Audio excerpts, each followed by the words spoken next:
quits.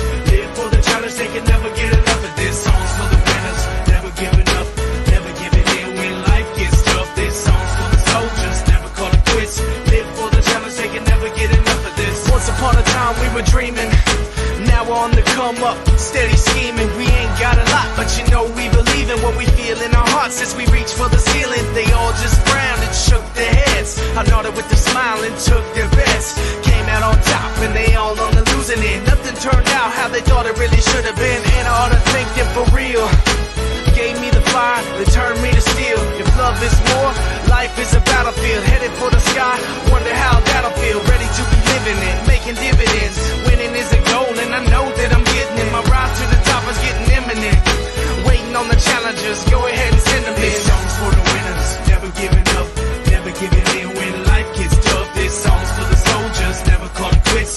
Live for the challenge, they can never get enough of this. Song's for the winners, never giving up, never giving in when life gets tough. This song's for the soldiers, never call it quits. Live for the challenge, they can never get enough of this. I can see the sun's rays and they're parting the clouds. My path is so clear and I'm walking it now. I think all the haters are starting to doubt. Why they hated in the first place, it's hard to figure out where all of that came from. It's a shame, son, could've come along, but you're digging your grave. Someday we can set aside our differences, and you can chill in my villa, sipping on expensiveness, like with the bitterness. Relax, the battle is over, let me bury the axe. Set down your blades, dull your tongues, we out of the ring, so off with the gloves, and let's shake hands like men do. I don't need to rub it in, what I've been through. It's clear I'm the winner, but you can win too. If you let go of the hate, it's so simple. This song's for the winners, never giving up, never giving in when life gets tough. This song's for the soldiers, never call it quits. Live for the challenge, they can never get enough of this. Song's for the winners, never giving up, never giving in when life gets tough. This song's for the soldiers, never call it quits. Live for the challenge, they can never get enough of this. This song's for this song's for this song's for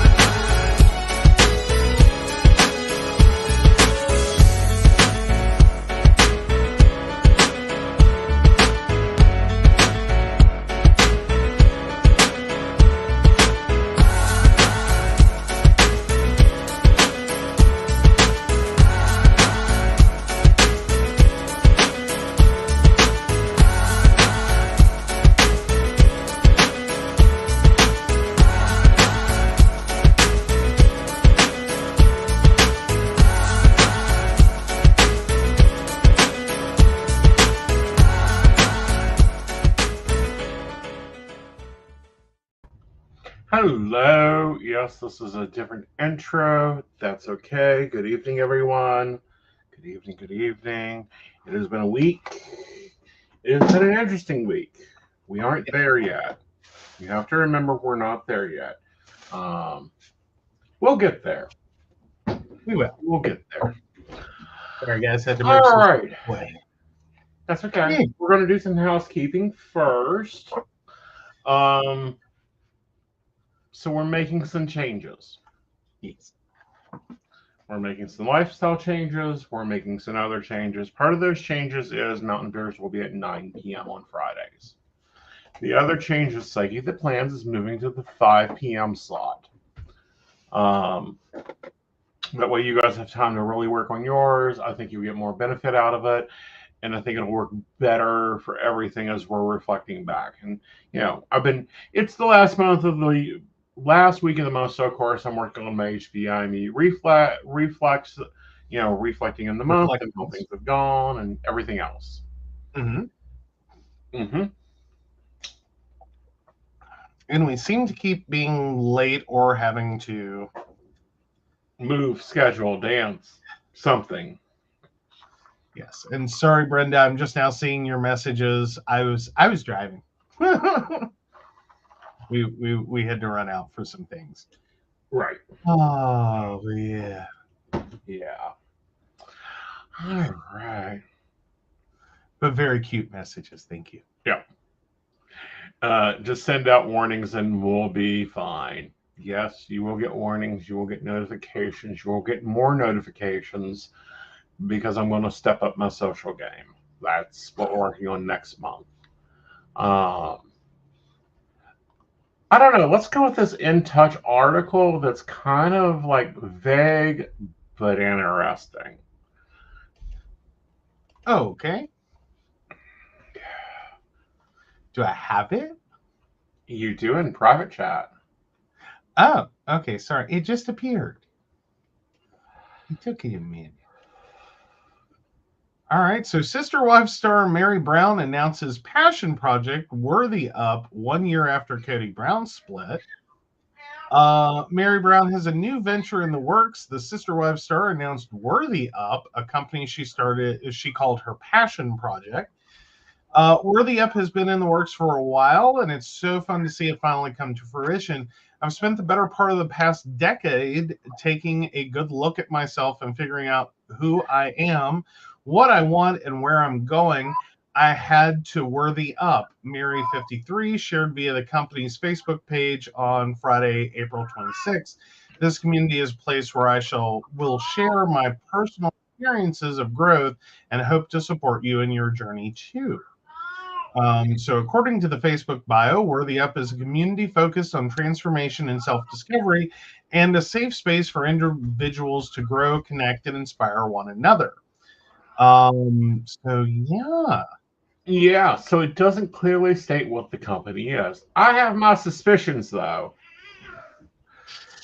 I don't know. Is it life coaching? Is it? Yes, that's what I'm thinking. Okay.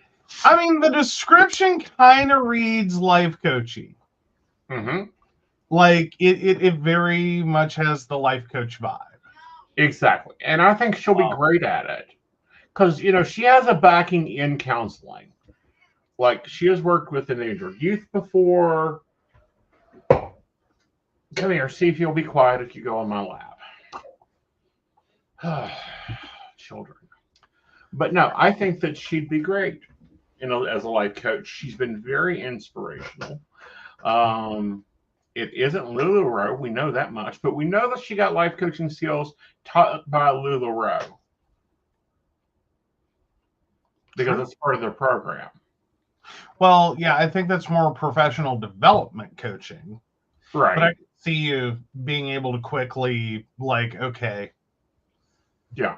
Add on the life coach. It's like if you've already done the professional coaching, the life coaching just kind of tweaks some things. Exactly. And we know that she's a trainer for them. We know that she's a professional development trainer for them and a business developer. So that could be it. We are also waiting for a book from her because she's promised to tell all the secrets. So that'll be it. If it comes out, I'm reading it.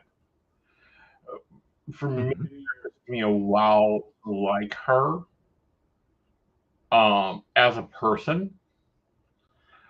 Because especially when she stopped being his first wife and started being the divorced wife, it took me a minute. Yeah. Yeah. When they reorganized the family, I had an ethical problem with that. Yeah, I think a lot of people did. Yeah. Yeah. But I will say there's probably many lessons learned.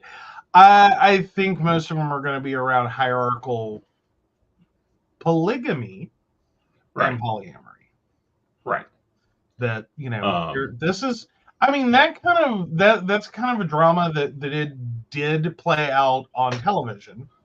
Right. In one sense, but also, it's so much more than we saw. Mm-hmm. There's no way. The little stuff. There's a lot of big TV moments. Right. But then there's a lot of little stuff along the way before you got there. Right. So. And there's a lot of things that aren't talked about. There's a lot of things that was revealed during last season. But there's a lot she's not talked about. Where's the money? Where is it? Well, there's that. But I was also going to go into the fact that part of how hierarchical polyamory and polygamy, by extension, end up working, which is kind of on brand for where she's at, is that there had to be a long period in which she had to keep devaluing herself Right.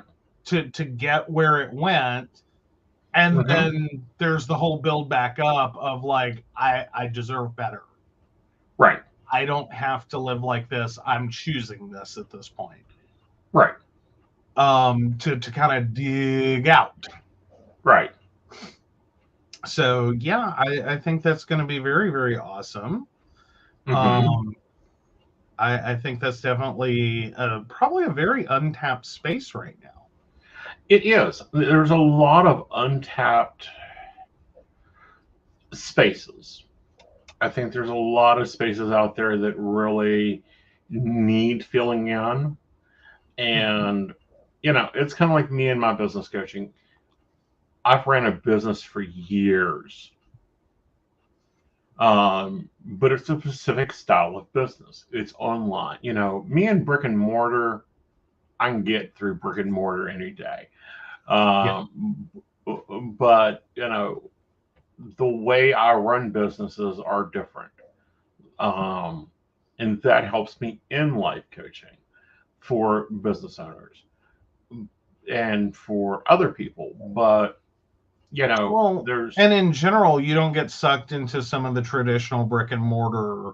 Like, is this really how you still like? Because I know a lot of people still have problems with, like, you go to the Small Business Administration, you go to your Chamber of Commerce, they start telling you to do stuff that, like, it's not invalid. Right. But if you want to start talking about bang for your buck, right. Yeah, that made a lot of sense 20 years ago. Right. When they started their business. Right. Or 30 years ago or 40 years ago. But it's so shifted. Right. Like, it is no. Yeah. Like, some of this is just a lot of burnt money. And some of this is just stupid. Like, I see so much. Like, when someone shops small business, they shop small business for the experience. Especially when they can go to, I don't know, Five Below and get most of your merchandise. Well, I mean, but then again, you really have to stop and go, is that true? Right. Because, like, Five Below doesn't care if they're actually selling you amethyst or if they're selling you, you know, the epoxy amethyst. Right. Like, they don't care. And in some instances, if you don't know what you're looking at, exactly, it's really pretty. Or dyed soapstone is Magonite, you know. But, you know, small business owners do a lot of wasteful stuff, and then they do they think they need to spend money, and I'm like, no. Flip open your TikTok and start talking. Flip open your Instagram and start talking. Start talking to your customers. Start educating your customers. Start explaining the experience you want your customers to have. And they're still stuck at, I'll take out a radio ad. Why? No.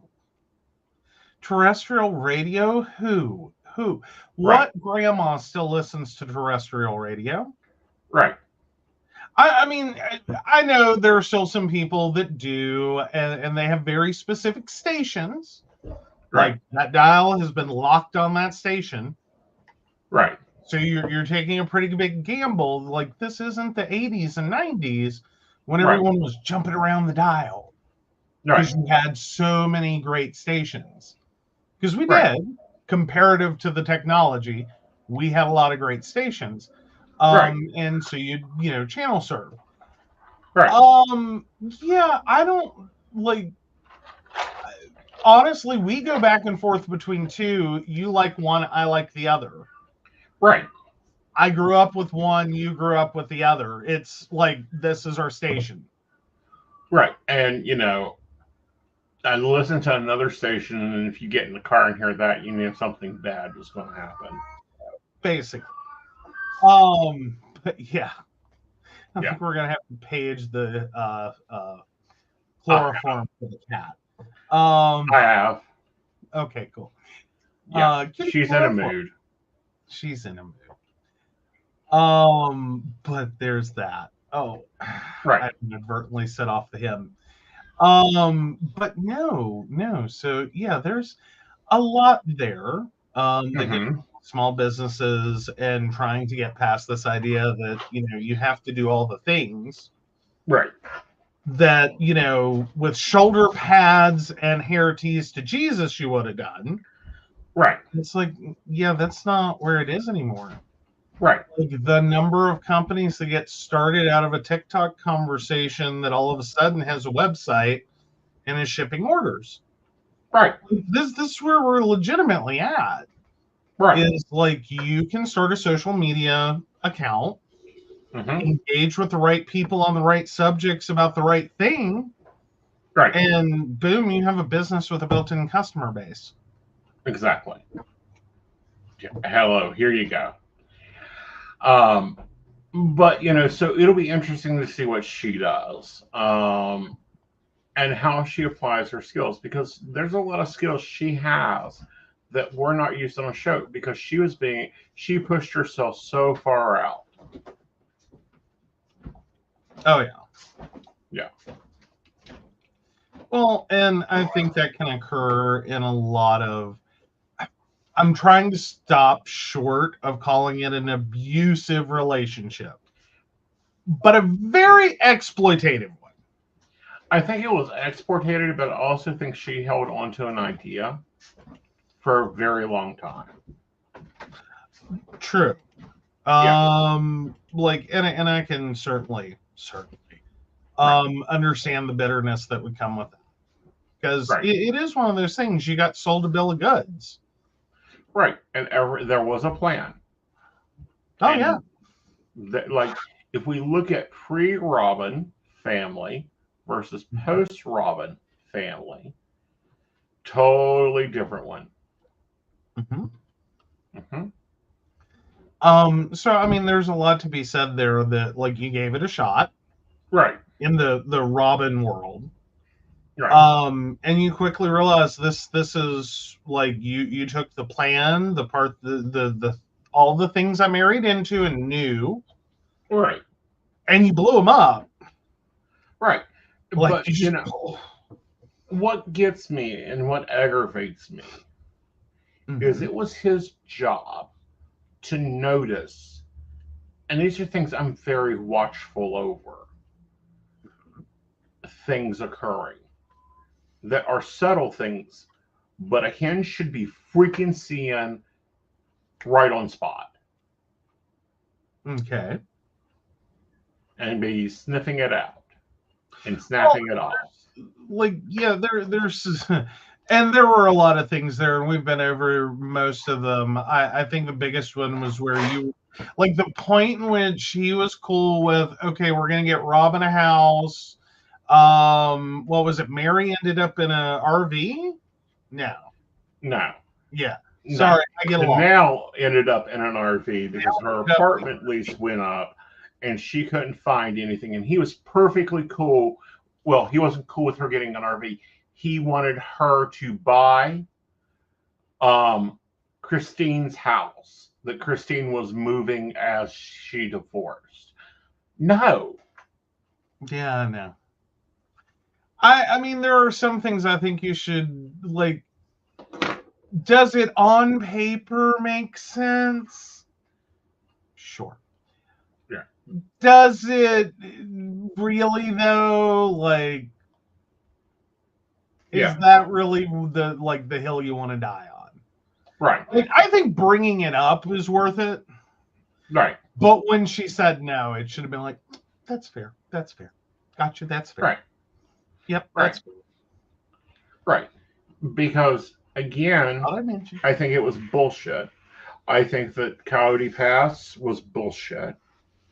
Mhm. I think the family finances were ridiculous.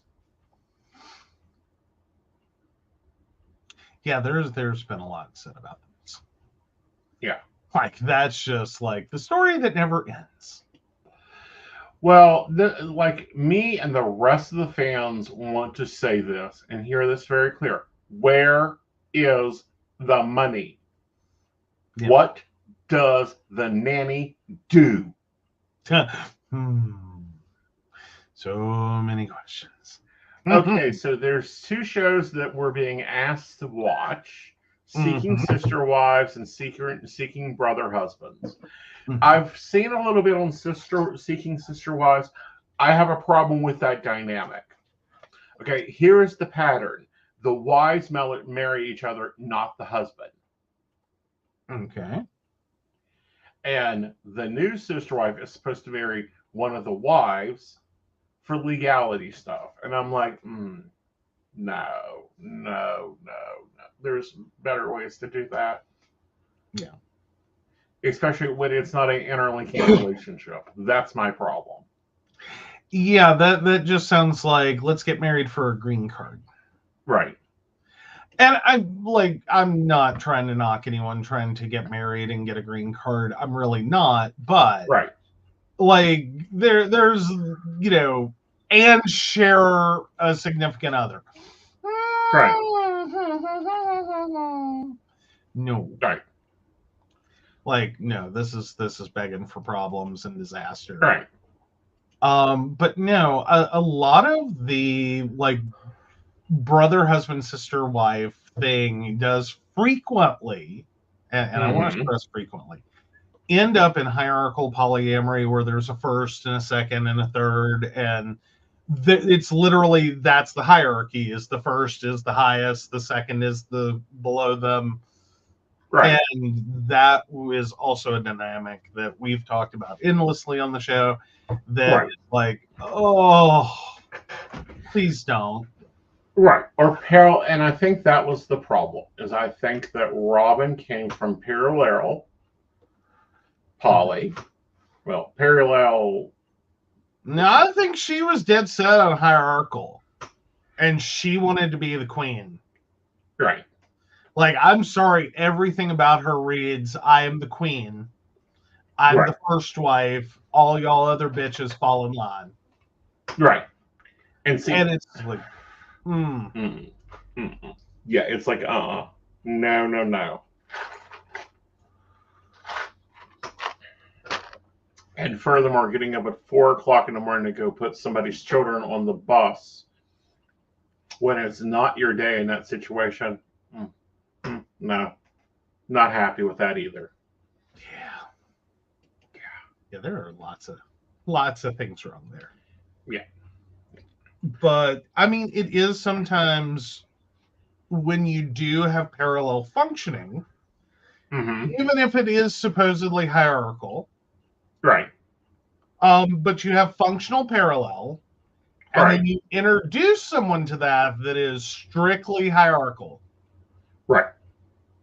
And they want to be on top.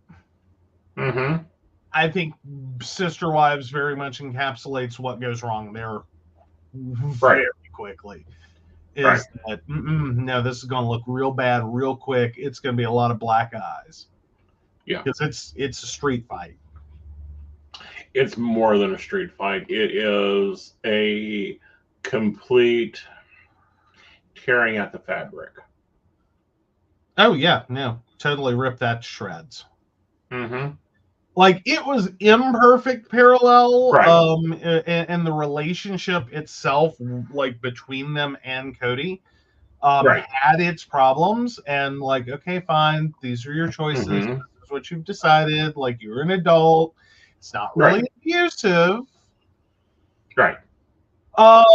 It's, it hits that line where it's like, he's a jackass and you're married to a jackass, and there's a lot of jackass behavior you're putting up with that I think I would have slapped him for. Oh, I would have more than slapped him. Like, I'm sorry, if I was Janelle, that man would have not walked out of that apartment. That man would have been carried out of that apartment. How her laptop is still in one piece shows that she's a better woman than I am. Well, there you go. I just mean that, and then you introduce Robin. Yeah. And none of that could coexist. Right.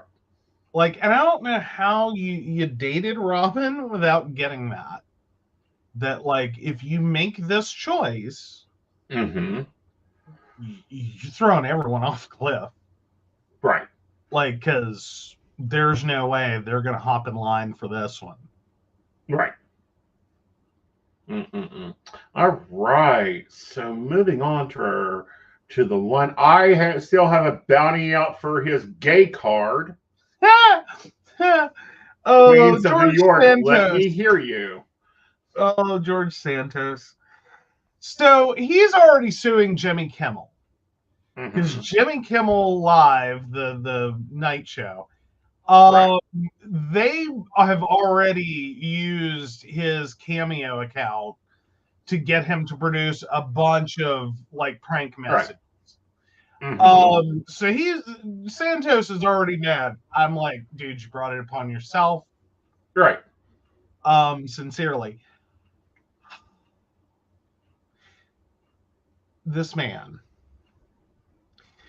just learned what NAMBLA stands for. It is not a person named Nambla. NAMBLA is the National Man-Boy Love Association. And he was tricked into creating a cameo in which he said, and I quote, "Hi, Nambla. I just wanted to stop by to offer you my full support, and that I'm here for you if you need anything," Santos said in a cameo video. It gets worse. It gets worse. I want to congratulate you on your success and on your anniversary this past December. I just wanted you to know that you're doing a great job and you're doing great things, and the world is a better place because of you. To the National Man Boy Love Association. The man had never heard the acronym. How? The sad part is you watch it and you can literally tell he thinks he's talking to a person and about a person. And apparently even the order message made it sound like a person, a woman. And there's no context. Like in the order, because I've seen on Twitter the order popped up that someone shared, and it really does, like, he got goaded into this. Right.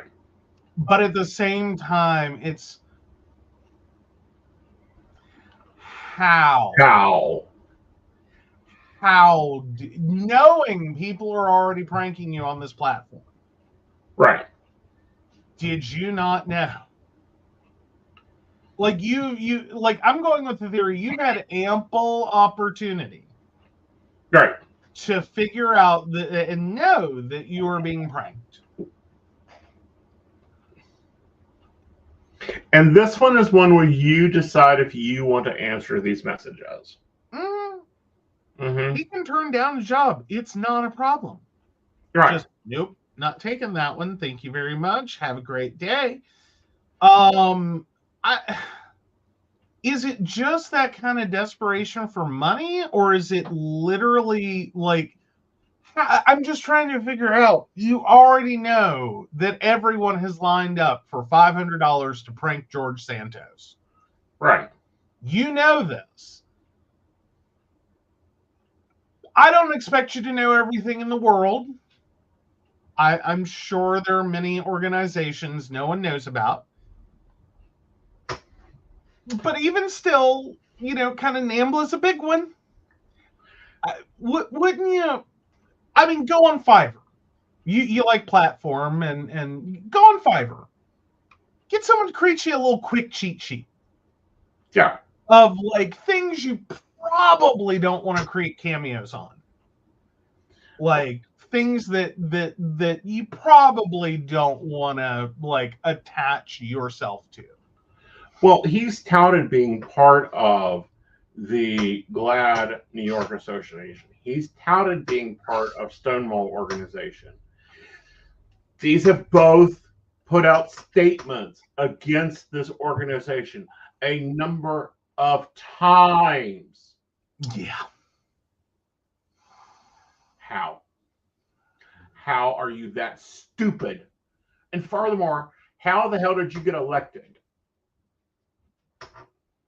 Yeah. So yeah, so he has come back to say that he thought he was making a video for a person named Nambla. But apparently he has decided instead of just, I fucked up, I shouldn't have made that one, I didn't know, I'm innocent, what's Nambla? He didn't do that. He's decided to lash out with misogyny towards the person that pranked him. I'm not reading this. No. A sentence I think George Santos needs to get comfortable with. Sometimes you read things and you go, I'm not saying that. Right. It's nothing you wouldn't hear in, a lot of hateful men say. Right. It's pretty across the board. Right. But with that said, like, you've already been pranked. You already know this is happening. Right. Oh. So yeah, I give Jimmy Kimmel credit. I mean, the stuff he had Santos say was just funny. Right. You know what I mean? Like it was like I would think if you read it, you would have a good clue. Right. That like these are interesting names. Yeah. And these are weird situations. Mm-hmm. But okay, fine, laugh along, like I'm getting pranked, but I'm getting pranked for $500. Mm-hmm. Like I would go ahead and read them and just be like, fine, I know this is gonna end up somewhere. Right. And be like, but I got $500. Mm-hmm. So I mean, and it was nothing truly harmful. Other than the, not being aware that he was going to be part of a segment and just he? Right. But again, this one is so out there. It's like drag your brain back to reality. Mm-hmm. All right. So let's move on before my blood pressure goes up. Yes. Although I feel like now we should take this as a quick educational moment. If you're not previously aware, NAMBLA was founded in December of 1978 and advocated for the abolition of age of consent laws in order to legalize child sex abuse. The group attempted to march in several pride celebrations in the 1980s, but was frequently banned and protested by LGBTQ plus people. Meanwhile, the right wing is quite familiar with them as they typically use them as a quote unquote show of like how fucked up LGBTQ plus rights and supporters are. Right. That we support this, and I'm putting that in air quotes if you're listening, not watching. We don't. No. I don't know anyone that does. Yep. I hope I don't know anyone who does. They're a very incendiary group in pretty much all social circles. Exactly. And furthermore, they're not part of the alphabet. They're not. They're not a letter in the alphabet. For any reason. So, with that said, right. Oh, moving right along. Moving on. All right, let's go on to some good news. King Charles III will return to public duties. Yes. He is. So King Charles III is returning to royal duty. In a statement sent to journalists Friday, Buckingham Palace said the king will shortly return to public-facing duties after a period of treatment and recuperation, followed by his recent cancer diagnosis. It did not say Charles has been cured or whether he has finished his treatment. It has never disclosed what type or stage of cancer he was diagnosed with.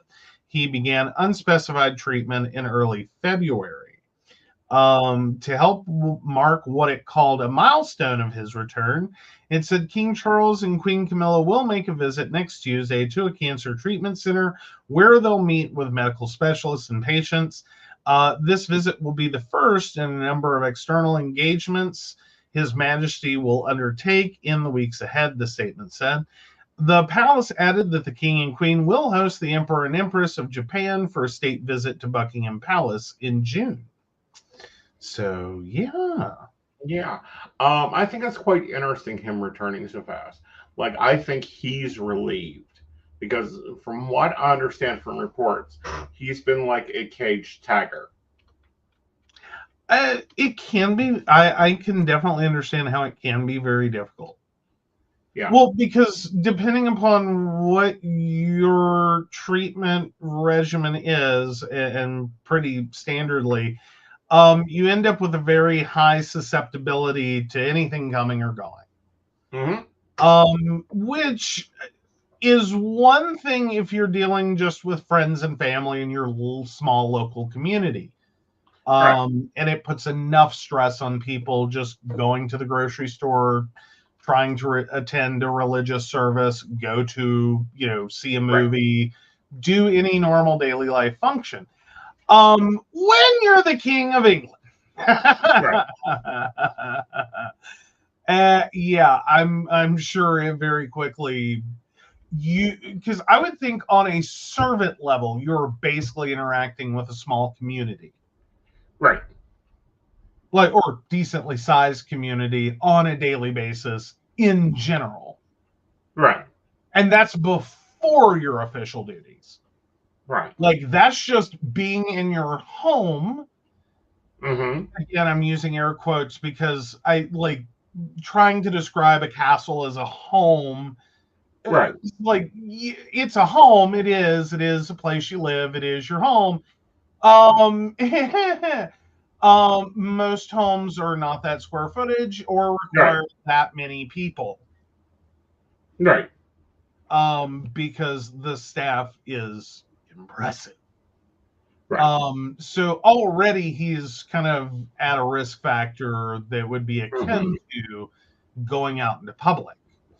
To then add on his official duties and the flying and the travel and the hostings and the oh dear sweet Jesus. Yeah. Like that's a severely horrible position to have cancer in. So my heart goes out to anyone with cancer. I have to say it definitely goes out more to someone in that kind of capacity. Right. That you on a monthly basis probably see 20,000 people. And then add in people coming into your home because all his homes are open to the public now. I believe the start of the season was earlier this month for visiting and showing. So who knows what they're packing in. There is that. Right. Like, it is a lot, and it is absolutely. Right. Yeah. So I'm glad to hear that he is going to be able to return to his normal duties. It's a very good sign. Right. It's a very good sign. Hopefully, Princess Catherine will return to her soon. That should be expected. Very good news. All right. So somebody's returning to the stage. I figured she'd retire, but she isn't. So, yeah, Ellen DeGeneres addresses the hurtful end of her talk show in a new stand-up set. So Ellen DeGeneres is reflecting on how her talk show came to an end. The comedian began her performing her Ellen's Last Stand-Up tour this week, her first major project since the Ellen DeGeneres show, finished its run in 2022. Oh yeah, I got kicked out of show business, DeGeneres quipped at the crowd at Largo at the Coronet Theater in West Hollywood, according to the Rolling Stone. DeGeneres hosted her daytime show for 19 seasons. In 2020, she apologized on air after staffers had alleged the production environment on set was toxic, a contrast to Happy show and her public image. I became this one-dimensional character who gave stuff away and danced up steps, DeGeneres joked in her set on Wednesday. Do you know how hard it is to dance up steps? Would a mean person dance up steps? Had I ended my show by saying, go fuck yourself, people would have been pleasantly surprised. So, yeah. Oh, so it's the second time she's technically been kicked out of show business. If y'all remember, Ellen was canceled after she came out. Mm-hmm. So yeah, sorry, I'm getting ads and stuff popping in. So yeah, it's real. She has said it's taken a toll on her self-esteem, adding people either love you and idolize you or they hate you, and those people somehow are louder. Right. Yeah. See, here's the thing. I think Ellen, there was too many degrees of separation with Ellen to the janitor. What? Oh, okay. I see what you're saying. Is career-wise, she's hit a point in which she's just too far. Well, if you looked at her team, like the only people that were allowed to interact with her was her producer and her direct assistant. No one else was allowed to talk to her. No one, and these were things that were brought to Ellen, Mm-hmm. not the other way around. Yeah. Is it bad to say I've never really been big on Ellen? No. It's not that I don't find her funny, and in limited Mhm. doses, I find her entertaining even. Right. I mean, I didn't want her talk show.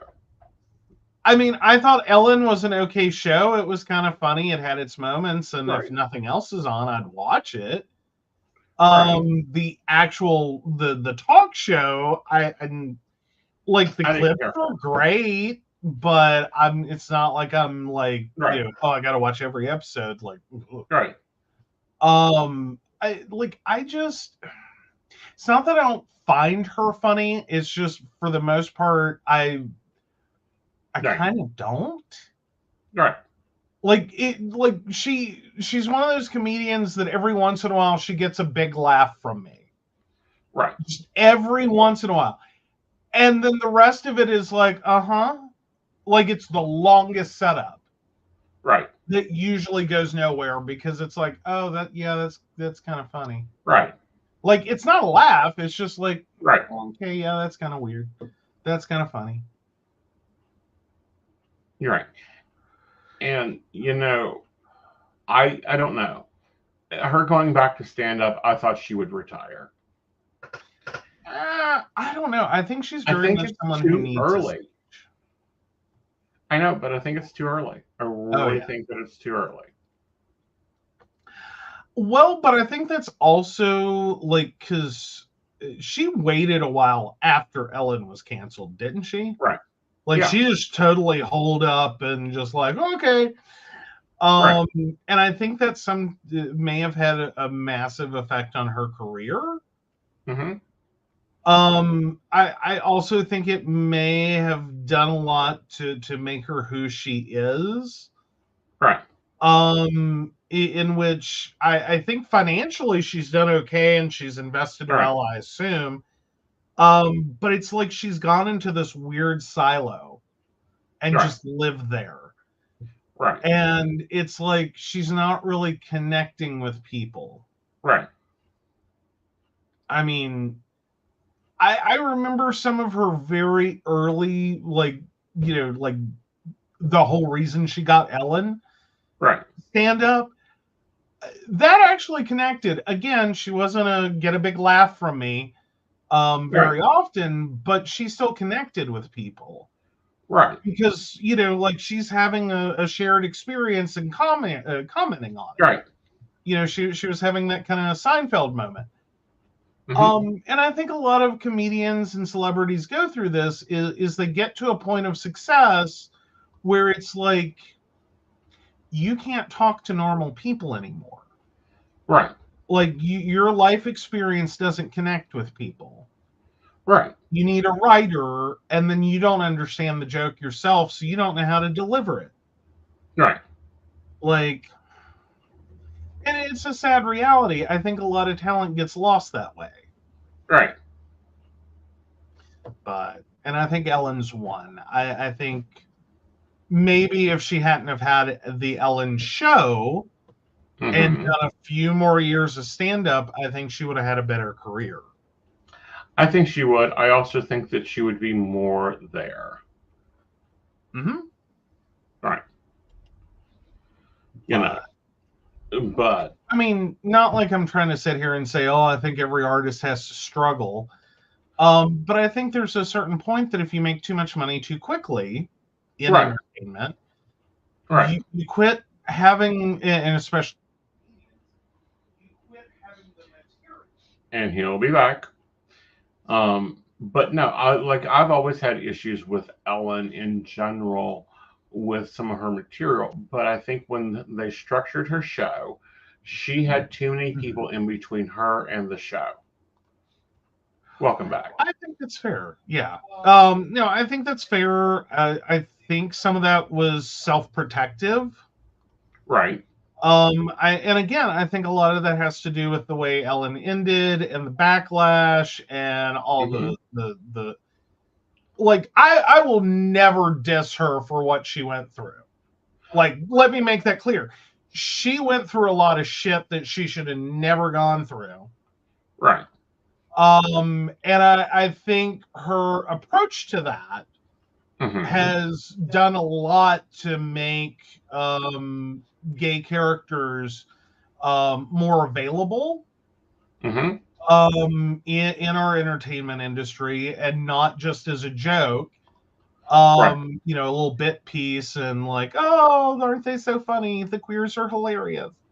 And or tragic. Like, that was the only two choices we had. We were a punchline or we were tragic. Right. Like, that's it. That was, we had all the range from A to B. Right. And that's everything everyone wanted to cast us as.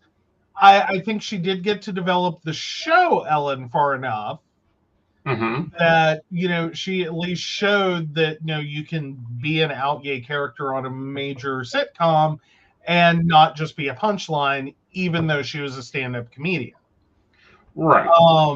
But at the same time, when that all came out, when she had to go through all that after being canceled, I think she handled that with a lot of grace.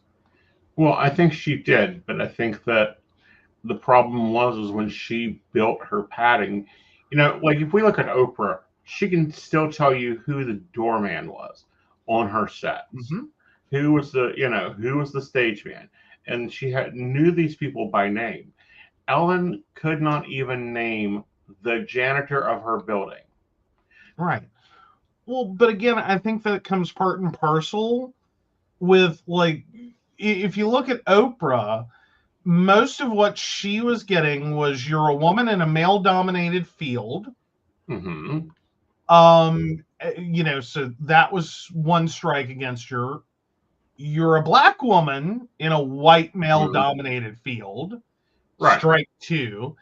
And then, strike three, you have a fluctuating weight issue.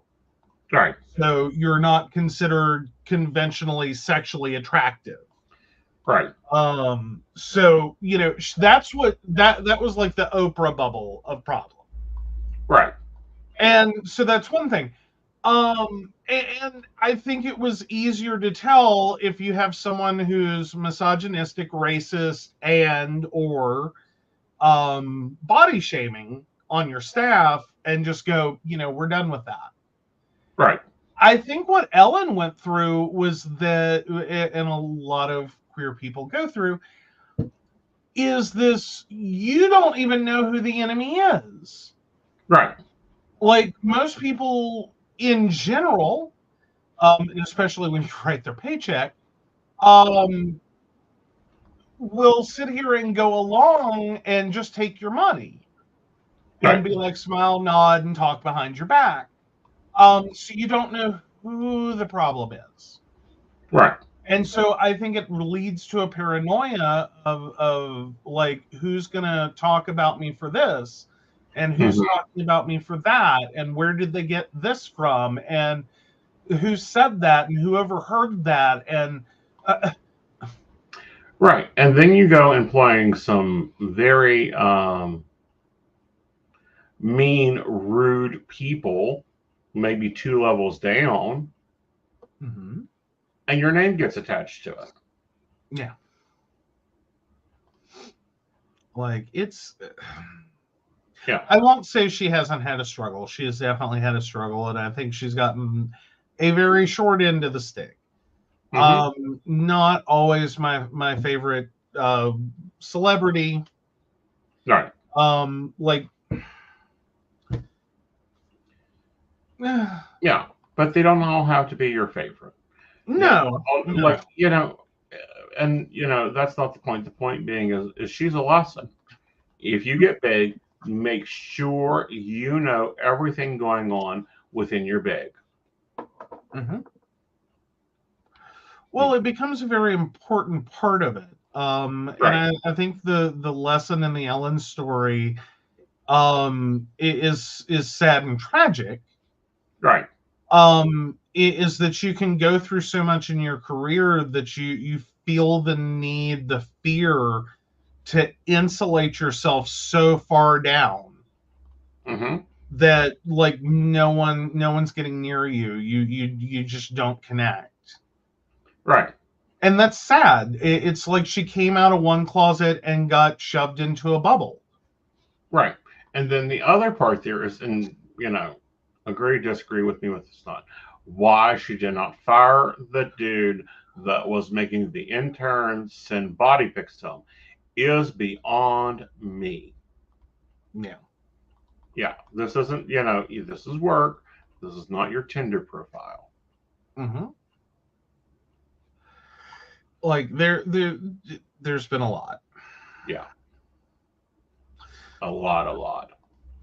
All right. So let's go into Are You an Asshole? Okay. Well, I'm sorry, I don't have one. That's okay. Give the mouse the power, and it will do the magic.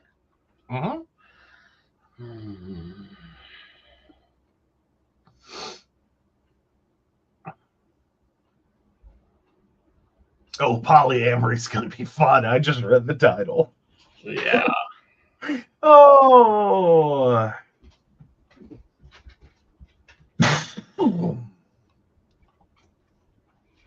All right, mother-in-law, get your shoes ready. All righty. Am I going to be the asshole? Like you just picked one that's going to make me the asshole, didn't you? I don't know. I just let the mouse choose it. All right. Am I the asshole for telling my mother-in-law to please keep her criticisms to herself and eventually for kicking her out of lunch? I, 32 female, am a mom to a beautiful little girl, female 6. She has been telling me all about a new cafe that her friend went to, which serves princess cakes. She says it's very fancy and people only go for special occasions when they can dress up.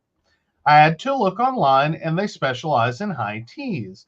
It looked lovely and I knew it would make my daughter happy, so I booked a table. Unfortunately for me, this place is brand new and very popular. So while initially wanted to book for Mother's Day in a couple of weeks, could only arrange a table for today. I thought we could still do it as an early Mother's Day celebration, so I also invited my mom, female 60, and my mother-in-law, female 64. My daughter was so excited. She wore her favorite dress and told everyone that she would be just like a princess. It was lovely to share her joy. My mother-in-law, on the other hand, was not so thrilled. Now, it is important to note that while my mother-in-law has a heart of gold, she is a very salt-of-the-earth person and quite frugal. I generally don't mean this as a criticism. It's just who she is. Despite it being my treat, my mother-in-law insisted that the whole thing was a waste of money, that the cakes were beyond ridiculous in their size, and it was all a bit pretentious. She is obviously entitled to her opinion, but I could clearly see that her comments were sapping some of my daughter's joy. Even when my daughter said that this is what princesses eat, after a comment about how ridiculous it all looks, my mother-in-law said that princesses would want a proper meal and not something that is fit only to feed birds. Eventually, I asked my mother-in-law to accompany me to the bathroom. I asked her to please keep her criticisms and negative comments to herself. We were trying to have a nice day together, but more importantly, my daughter had really been looking forward to this, and it was difficult for her to enjoy when someone is constantly acting negatively. My mother-in-law said that I was giving my daughter far too much credit. She wouldn't understand half of the criticisms, and even if she did, it is important that she understands the value of money. Eventually, I asked her to please leave if she couldn't let my daughter enjoy herself, which is what she did. Now, my mother-in-law is telling the family that I cut her out of the Mother's Day celebration because she was too frugal and wouldn't pander to a child. I know she is being ridiculous, but my husband is saying I could have just kept the peace for a couple of hours, but I instead chose to act drastically. He said the family being together is more important than whether someone feels a restaurant is overpriced. Did I act drastically? Was I the asshole? Edit. Thank you, everyone, for your comments. I went away for a few hours and this blew up. I'm trying to read through everything, but I appreciate you all taking your time to share your opinions. Nope, not the asshole. Not the asshole. Look, I don't get me wrong. There's a lot of things, and I probably side the most with the mother-in-law. There are a lot of things that I find overpriced, pretentious, stupid. Why would you spend that kind of money? Right. I don't think you do it every day. No. You know what I mean? And if you were in private to ask me what I thought of, some restaurant that I think is overpriced, pretentious, and stupid, Right. I would probably say I think it's overpriced, pretentious, and stupid. And probably the food's not all that great, and it's just, it's more hassle than it's worth. Mm-hmm. Sometimes it's nice to have nice things, even if they are pretentious and overpriced and ridiculous and stupid. Mm-hmm. I think more to the point on this is that your granddaughter was trying to, and was, but for you, for the mother-in-law, having a great time. Yeah. And was living her fairy tale best self. Right. And having a wonderful experience. There's value in that. This was an opportunity for 3 generations of women, 2 grandmothers, a mother and a granddaughter, slash daughter and slash daughter-in-law, to all sit down for a very nice high tea. Right. And I'm sure it could have been a very cherished memory. Mm-hmm. This is the kind of thing that I know you think she's only 6 and children are stupid or something. They're not. She's old enough to form memory. Right. And this would have been a beautiful memory that Exactly. like she would be talking about as she's like 50. Right. I remember going to high tea at this lovely little place when I was 6, and it was just so beautiful. And I was so silly. I thought this is how princesses, and it would be a whole story, and this would live her Exactly. lifetime. Let her have nice things. Not every day, not every meal, not every 5 seconds, like, Mm-hmm. but as a one-off. Like, are you gonna act like if you I hate to be rude, but if you live long enough, because she's Mm-hmm. now you're 64, average life expectancies in here. Is this what you're gonna say about her prom? No. Are you gonna shit all over her prom? And the $400 to do her hair, and the $100 to do her makeup, and the $600 dress she's gonna wear, Right. and is this what you're gonna do to her? Well, this brings me back to a daft story over a class ring Mhm. and how she was not having it. And this, now may I point out, again, my grandmother would have totally identified with the mother-in-law. That, like, my grandma was cheap. Mm-hmm. Like, that woman could squeeze 2 nickels and pull a quarter.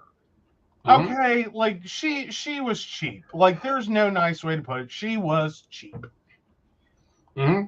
But even she got this, is not every day, not in every moment.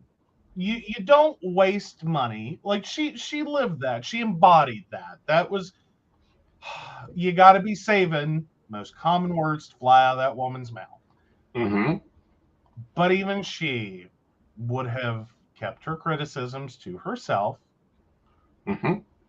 enjoyed the pretty little experience, Mm-hmm. and just let the kid be happy and appreciate that it was Mother's Day. And Yep. probably made some big to do about now how much do I owe you? And probably kept her bill portion of it as small as possible. Right. You know, like, how cheap can you get? But she would have still enjoyed the Kept her experience. mouth shut. Just kept her mouth shut. Yeah. And, engaged with this kid's living a fantasy. They're apparently comfortable enough to afford it. Mm-hmm. I don't know that I want to come back here. Don't know if Mm-hmm. Grandma could afford to come here often. I could Mm-hmm. see my grandmother making a couple of those statements, but not Right. necessarily sitting here and just like, ugh, which is Right. sort of where this mother-in-law sounds like she lived at. So Right. now back to the your favorite my grandmother story. That isn't my favorite. What? That is not my favorite my grandmother's story. But the applicable one? Yes. Okay. So my high school class ring about started a war. I was very upfront. I didn't want a traditional class ring. I looked at through the thing that Jostens sent, and there was a particular class ring I liked. It was expensive. It was about $300 and some back then. Your base class ring was like 75. And so, I, like, my dad and I talked about this, and he was very adamantly opposed. I was not getting the $300 ring.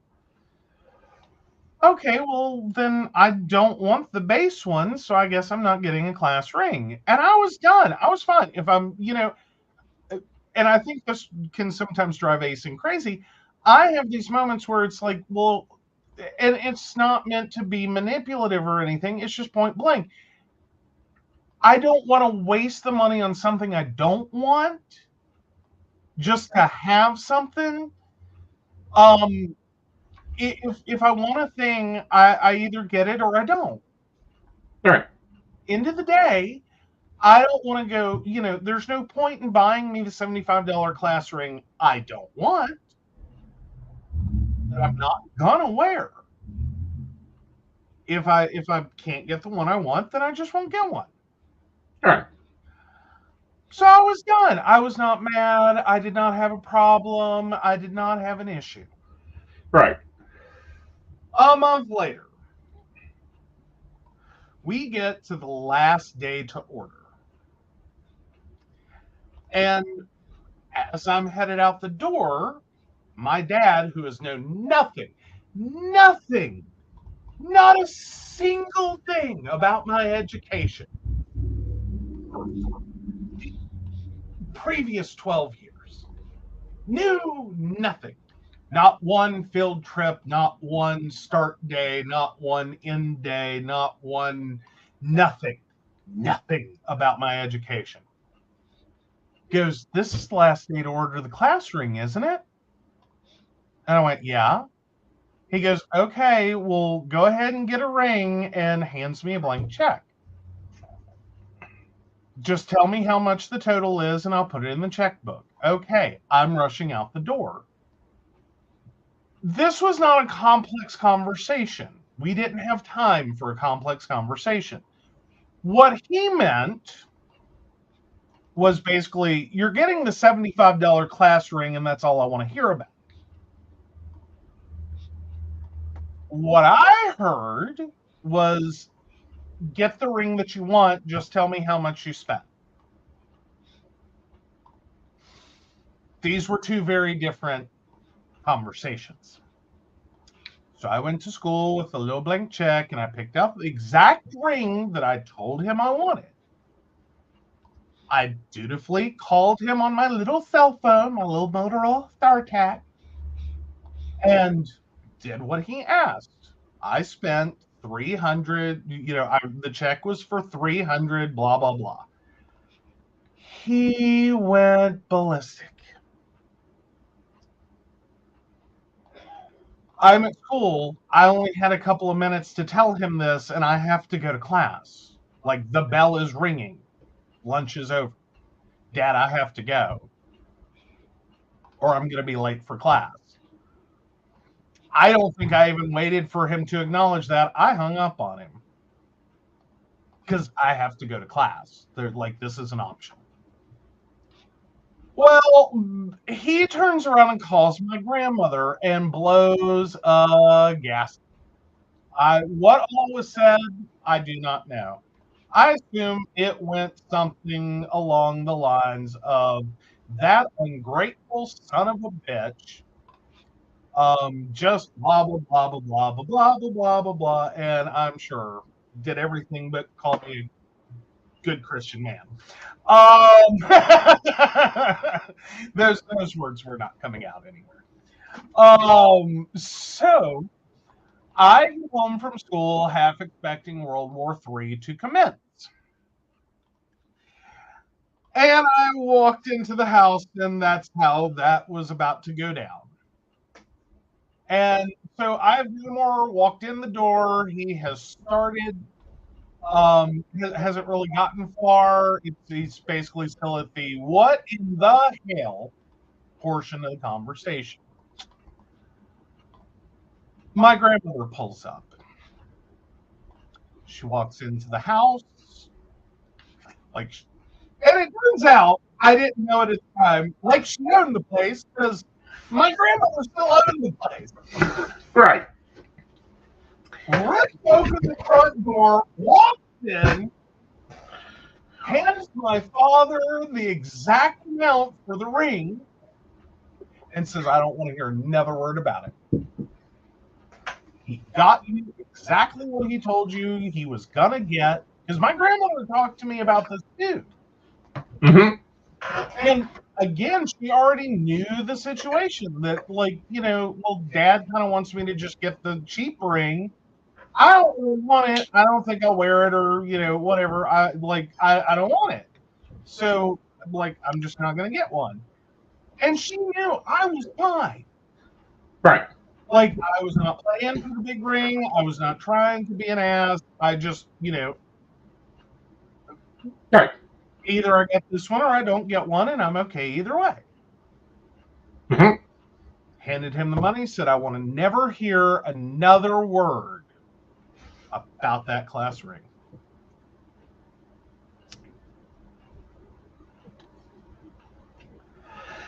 Now, years later, Dad and I did kind of briefly talk about it because it kind of came up. His fear had been, and from that perspective, I can understand, he had lost his class ring. Most people he knew lost their class ring.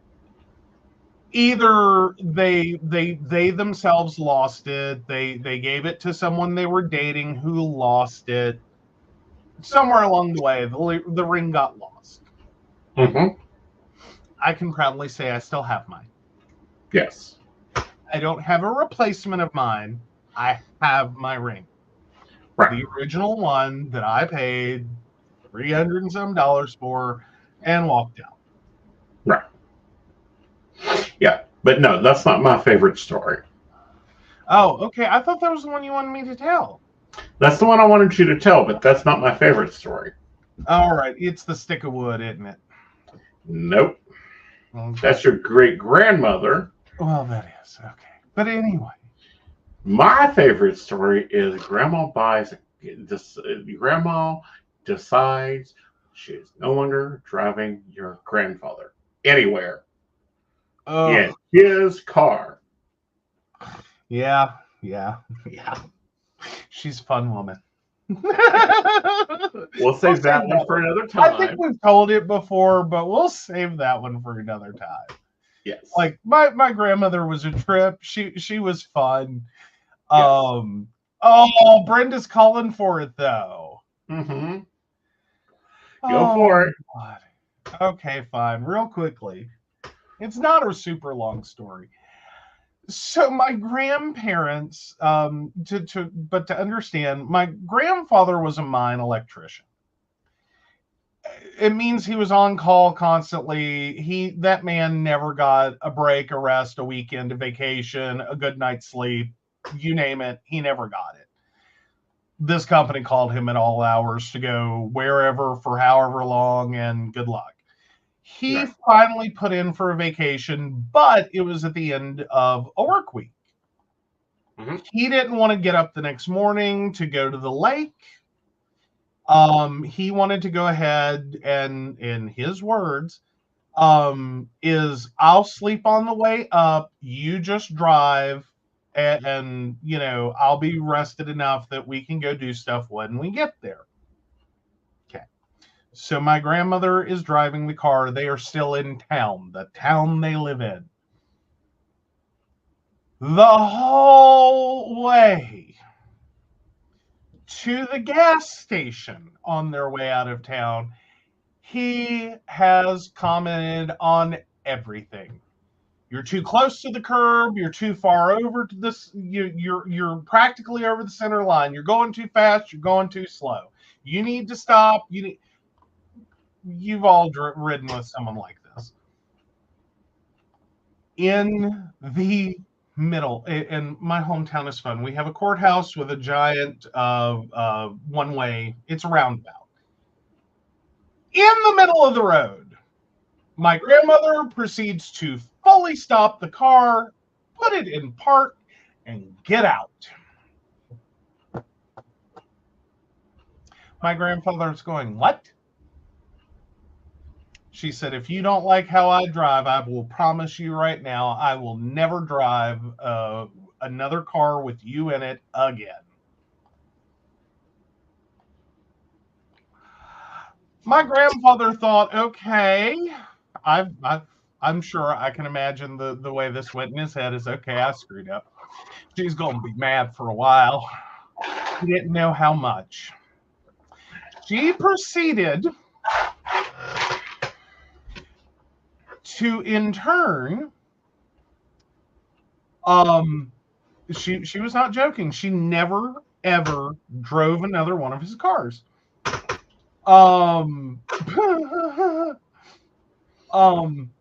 she flat refused. So she ended up getting a job, getting one of her friends to take her to work for, and was giving him gas money, of course. Saved up the money to buy her own car.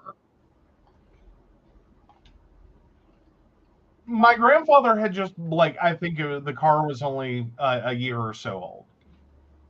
So basically just bought her a new car. She refused to touch it. She refused to drive it. She refused to take it anywhere. She parked her brand new car that she bought with her money from working and dared him to say a word about her driving, where she went, or how she got there.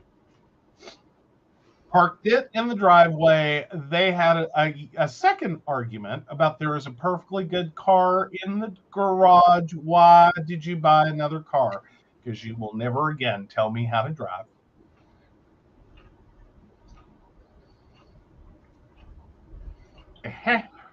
All of her cars were her cars from then on. Mm-hmm. It's like, yep. I'm just sitting there yep. I can see it. I can visualize it. I can see it. Mm-hmm. And for my grandfather, I give him credit for a man of his era. I'm sure this was a very loud, almost knockdown, drag out argument, but at the same time, he knew he was beat. Mm-hmm. There was no winning. Mm-hmm. She had set herself on this track. There was no changing it. This is how it will be. Mm-hmm. All right. So he went and sold the car in the garage, and the only thing he ever asked was park the car in the garage, because he had a real thing about cars in the driveway. Mm-hmm. So he went and sold the car. Perfectly good car, nothing wrong with it. She won't touch it. Mm-hmm. And she literally, I think, bought every other car. I think he chose a few of them after that, she wasn't happy about one of them. Mm-hmm. Really wasn't happy with the one he was about to get her to buy. But I believe she bought all of pretty much every car she owned after that. Yep. Including one we don't know what she bought. Yeah, I'm not 100% sure on that. My father almost lost his life over that car. Right. My father apparently did not learn from his father's mistakes. Right. And decided that she had bought a car that was no good for her. And he forcibly returned it, unwound the deal, and bought a separate car for her that he then delivered to the house, parked in the garage, and she refused to touch it. Yep. I think it was a good few months before she ever drove it. Right. Weeks at least. Right. And, my other favorite one you will get later on. Okay. It's shopping with grandma. Oh, yeah. So Brenda says, I pulled off 70, put it in park, told Dad to drive it home, and started walking. I did finally get back in, but refused to drive. He had to drive home. Yep. All right. Into the polyamory. Your poll is up. Am I the asshole? All right. So moving on to poly advice. And speaking of Cody Brown, help! I think my partner is bad at hinging. As the title says, I think my partner is bad at hinging and doesn't really care about doing it better. I say this mainly because I've run into something I've started to notice is a pattern. If he's not seeing anyone in a less new relationship, he's great at communicating, suggesting time together, and generally just being a good, enthusiastic, affectionate partner. However, every time he's gotten into a new relationship, it's gone this way. He starts seeing someone, doesn't make this clear to me at first. He drifts off, gets distant, stops taking any initiative to plan time with me, and gets critical of me, my looks, and my habits, as if he's comparing me to his new shiny, I think. I don't feel good enough for him anymore. I finally notice the signs and ask, hey, have you started seeing someone new? He says, yeah, sorta, and downplays the importance of the relationship. This has happened in the past where he started a new relationship, downplayed it to me, but it actually blew up and he became infatuated with her, thus neglecting me. Not that I don't want him to be infatuated, but when it goes so far as to forget to spend time with me, resenting me for the time we already scheduled together, it kind of sucks. He eventually acknowledges he's been unfair and unkind to me and vows to be better, but it takes a few months or more for the NRE to subside and for him to reinvest in our relationship. I'm not going to lie, I hate when this happens. I've tried to give him what he needs to feel comfortable to communicate with me about these things. He says he doesn't do it because of baggage, and I've tried to communicate to him the things that I would like to happen. I've also taken into account his need for autonomy and space. We don't live together and aren't intertwined. I'm drifting farther away from him the more this happens. I'm curious about your thoughts. Is this bad hinging or just bad partnering or neither? Am I not looking at this correctly? I'm giving this relationship until the end of May, beginning of June. If his actions don't match his words, then I will have to make a painful decision. And then goes on to say, I can update if you want. This is bad hinging. Very bad hinging. Yes, NRA is one thing. NRE, yes. NRE is one thing. Mhm. Understandable. But this is bad hinging. This is very borderlining cheating disorder. Borderlining it. Okay. It's borderlining what again? Sorry. Cheating disorder. Yeah. Well, but it doesn't seem like that, like, so to speak, cheating is exactly where it starts. Right. It starts with NRE, and then the NRE that he has ends up making it feel like Right. being with a partner that's cheating and is basically looking like, a foot and a half out the door. Right. But then turns around just as it gets enough to be like, this is about over. And realizes, okay, NRE wore off. Right. Y'all are both human. I've been unkind. I've been unfair. Right.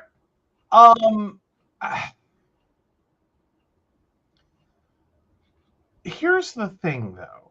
I think there's a certain amount of it that may be normal.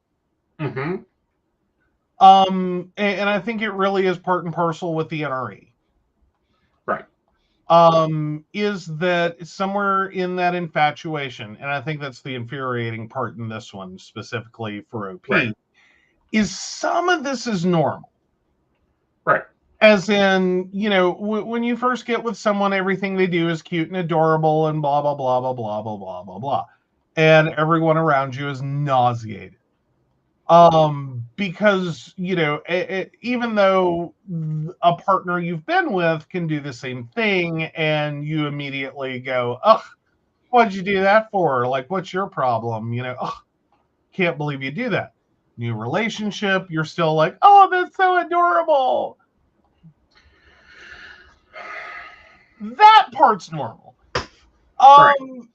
I think, though, this goes to the step beyond where it's like you become critical of their looks and habits and just nothing's good enough. Exactly. That's the too far. Right. Like that I will definitely call bad hinging, and it's an inability to understand and manage two different relationships with two different people. Mm-hmm. And it seems like they're getting really hung up in the NRE of, more so like they're replacing a partner, not adding. Right.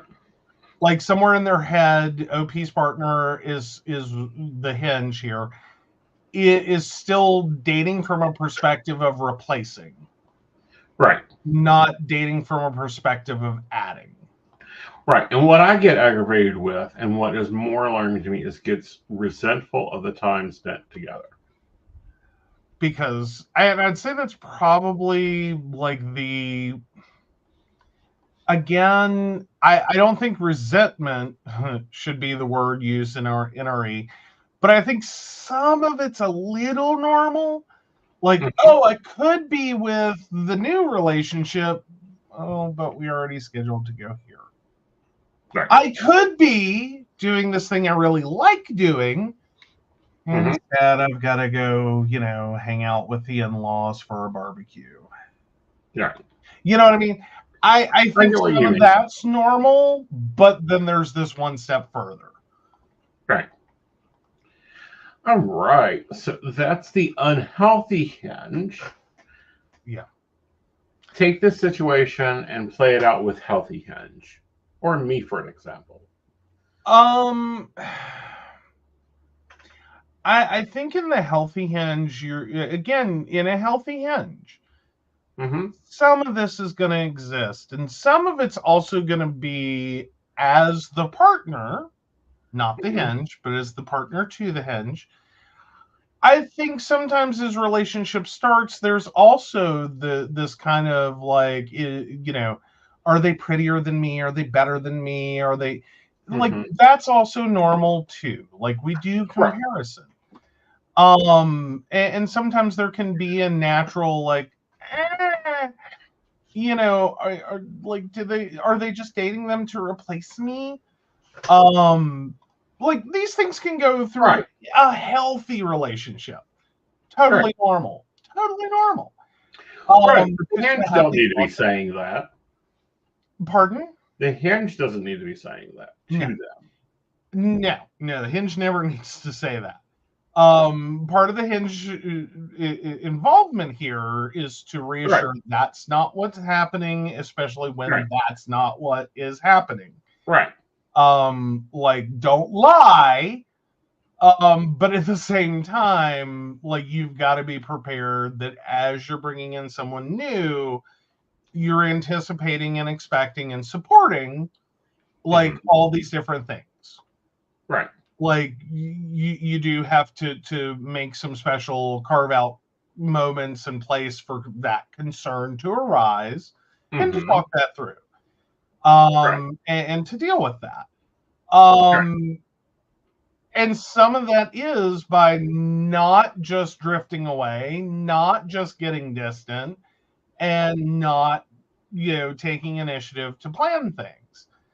Right. And geez, critical is certainly not where you want to go. Right. Like that's no, you're dating two people, two very distinct, separate people. I'm sure you have a type. They are probably very similar people. They're not the same people.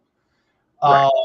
And everyone has their issues and flaws and hangups and habits and problems. And you're dating them for reasons that are probably not all their negatives. Right. Right. You started a relationship with them. You're still in the relationship. There's got to be a reason you're still there.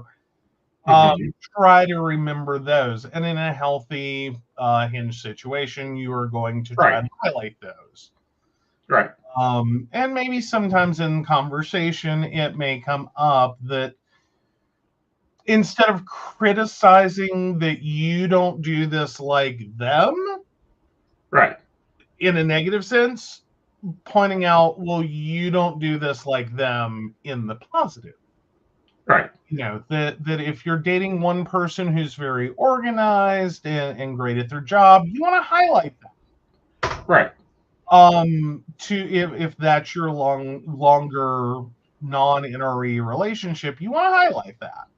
Right. That, hey, they're kind of bounce from job to job, and they're not so great at maintaining employment. Right. But That's Okay. Exactly. Now, you've been through this with me. Yeah.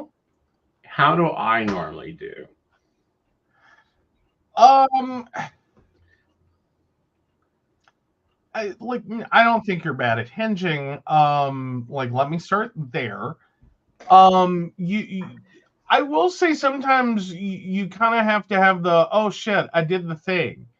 And so you have to like throw it in reverse real quick. Right. Because you'll occasionally say stuff and then it's like you do catch yourself being like, I'm an NRE. Yep. I just went on a whole rant. Mm-hmm. Rant's the wrong word. I went on a isn't she wonderful? Like the showcasing.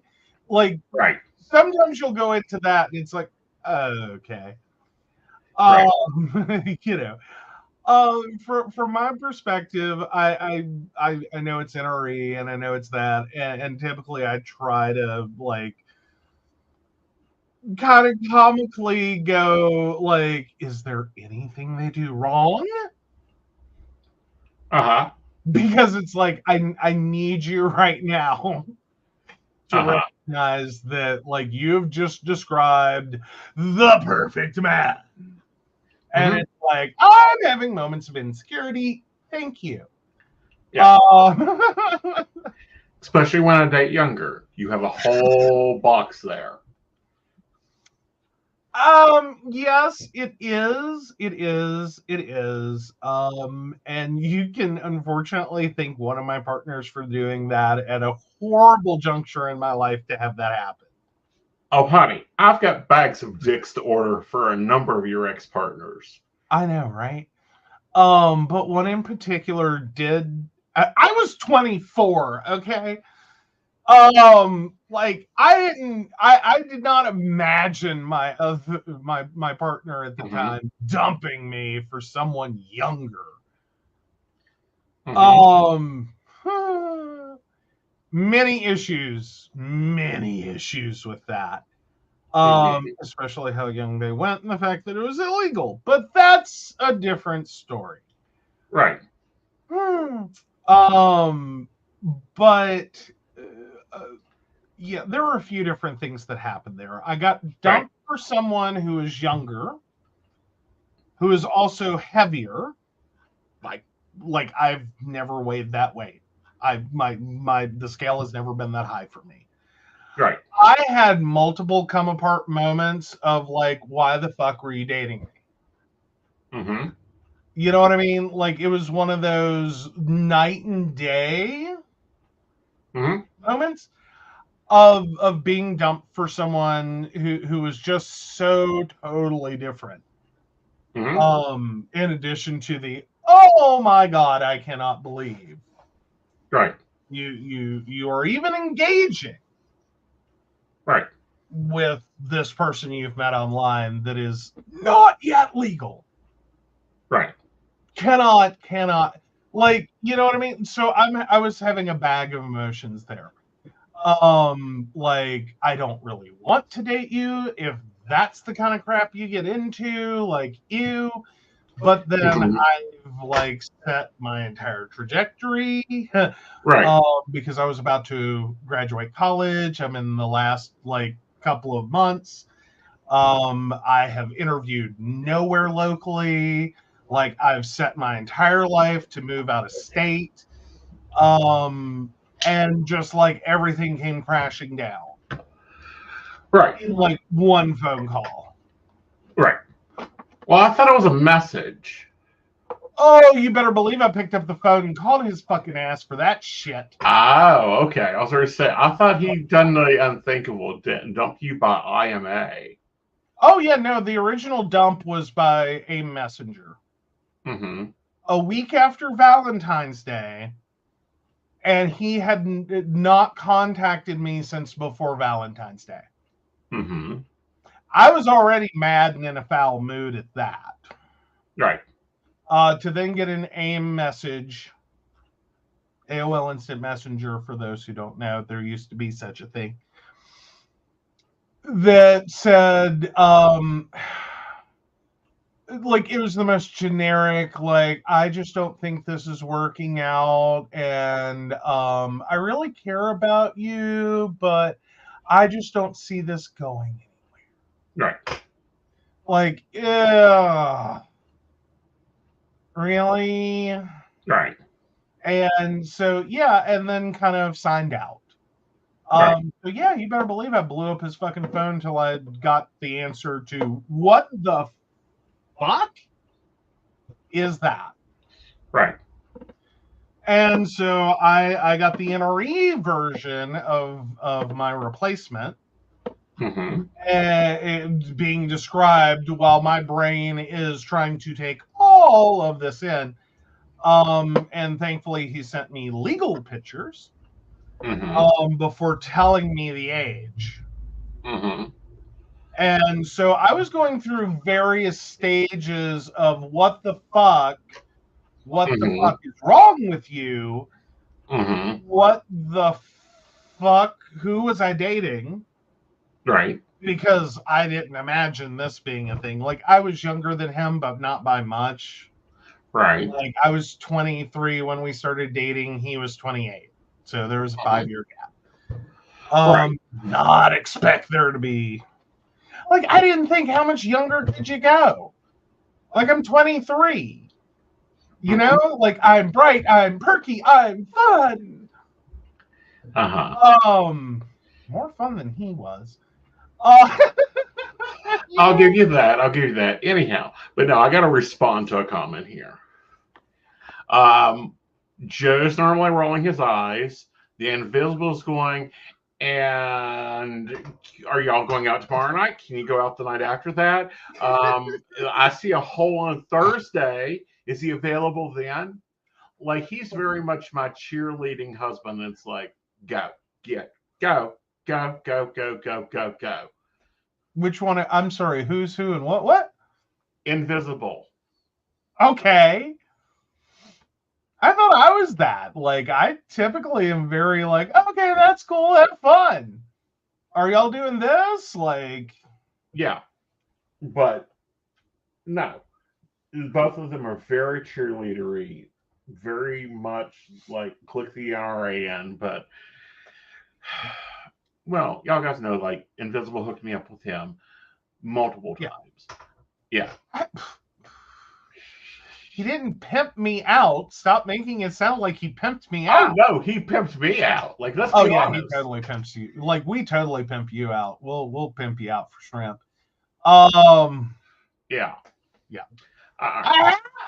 I have. Yeah. Well, not successfully. They were out of shrimp. All right. Let's see if you're the asshole. People are going to be changing their votes just because that pimping you out for shrimp comment. But all right, am I the asshole? Nope. It's time to get a jar, honey. You're in a deal pickle.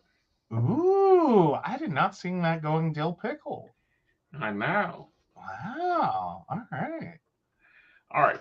So, programming notes. We will be on at 5 p.m. on Sunday with Psychic That Plans.